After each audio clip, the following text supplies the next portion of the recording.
Assalamualaikum warahmatullahi wabarakatuh. Perkenalkan, nama saya Tamara Sania Alia Wijaya. Saya dari Prodi Hukum Ekonomi Syariah kelas D. Di sini saya akan menjelaskan mengenai ingkar sunnah dalam konsep 5W1H. Yang pertama adalah what. Apa sih pengertian ingkar sunnah?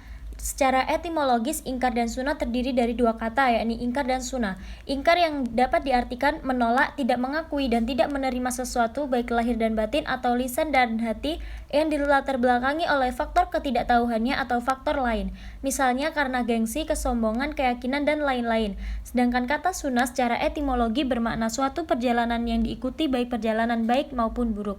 Juga dapat bermakna tradisi yang kontinu. Orang-orang yang menolak sunnah sebagai hujah dalam beragama oleh umumnya disebut oleh ahli hadis sebagai ahlul bid'ah.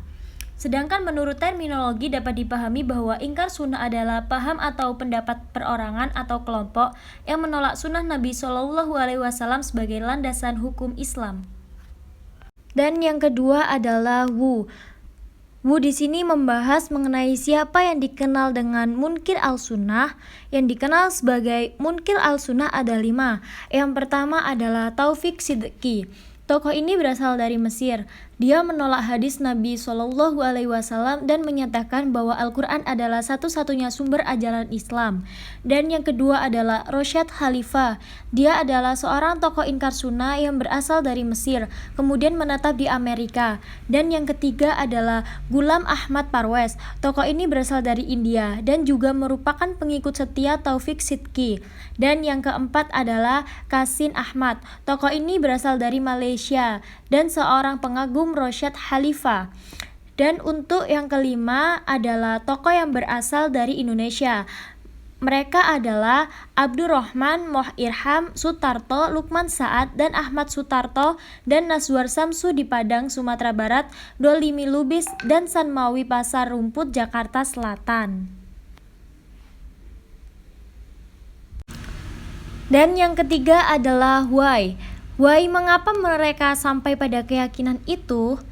Karena mereka memiliki alasan bahwa sunnah itu doni atau dugaan kuat, sedangkan kita diharuskan mengikuti yang pasti atau yakin. Masalahnya tidak demikian, sebab Al-Quran sendiri meskipun kebenarannya sudah diyakini sebagai kalamullah, tidak semua ayat yang memberi petunjuk hukum yang pasti, sebab banyak ayat-ayat yang pengertiannya masih doni atau doni a'dalalah.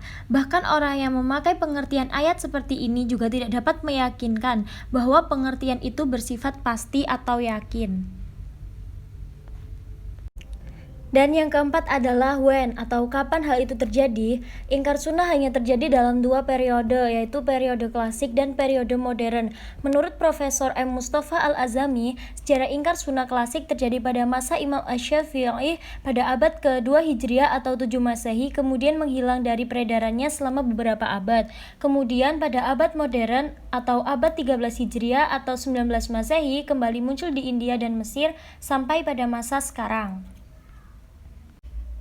Dan yang kelima adalah where atau di mana peristiwa itu terjadi, yaitu di Indonesia, Malaysia, di Asia Tenggara. Itulah banyak sekali melahirkan orang-orang yang mempunyai pemikiran tentang paham ingkar al-sunnah yang sampai saat ini masih mereka pertahankan karena keyakinan tentang ingkar al-sunnah. Dan yang terakhir adalah how atau bagaimana ingkar al-sunnah itu muncul dan bertahan.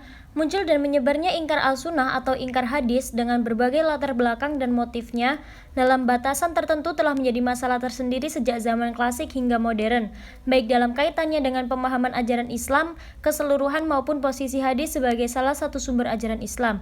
Secara empirik, muncul dan berkembangnya komunitas pengingkar hadis tersebut telah menjadi salah satu faktor keresahan masyarakat muslim. Ini sebabnya mengapa kemudian oleh ahli sejarah Islam menamakan mereka sebagai ingkar al-sunnah, tidak dengan nama ingkar hadis. Mereka tidak mengingkari adanya hadis sebagai perkataan, perbuatan, dan ketetapan yang bersumber dari Nabi. Mereka hanya mengingkari kompetensi dalam hukum Islam. Hal itu disebabkan dari dulu mereka sudah meragukan metodologi kodifikasi yang tidak menjamin kebenaran hadis yang beredar di kalangan umat Islam sampai saat ini benar dari Nabi.